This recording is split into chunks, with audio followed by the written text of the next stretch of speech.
Bonjour à toutes et à tous, je suis Samir. Aujourd'hui, on va voir comment faire la somme de deux séries numériques. Donc là, j'ai une série numérique paire et une autre impaire. Et si je voulais, dans la colonne J ici, avoir la somme de ces deux séries, il faudrait que je mette le signe égal pour introduire un calcul. Cliquez sur la première cellule, donc mettre le signe plus, cliquez sur la deuxième cellule. Donc j'ai appuyé sur Entrée. Et là, je généralise le calcul. Ok.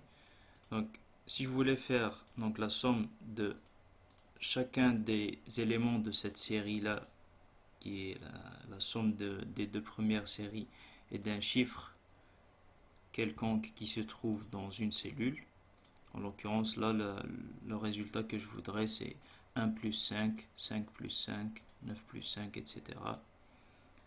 On va voir que ça ne va pas marcher directement si on procède de la même manière que ce qu'on avait fait ici.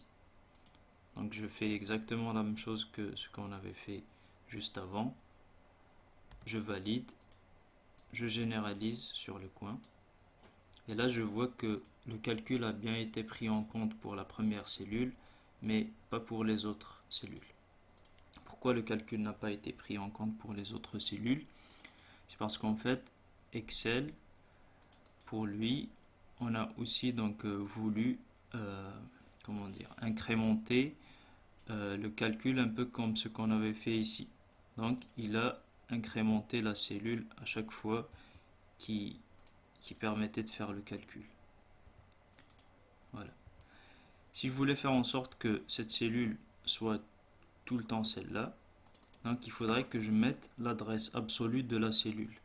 Et donc, et non pas donc avoir N6, mais avoir $N $6.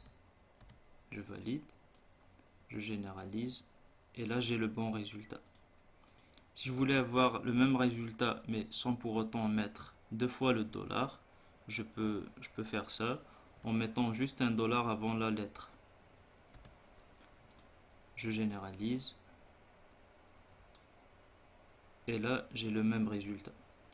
Donc, pourquoi le dollar avant la lettre a marché? C'est parce qu'en fait, le fait de mettre un dollar avant le chiffre ou avant la lettre, ça fige le chiffre ou la lettre en question. Du coup, on peut donc figer la cellule figer les cellules sur la ligne ou alors sur les colonnes. Voilà. Merci pour votre attention et à la prochaine vidéo.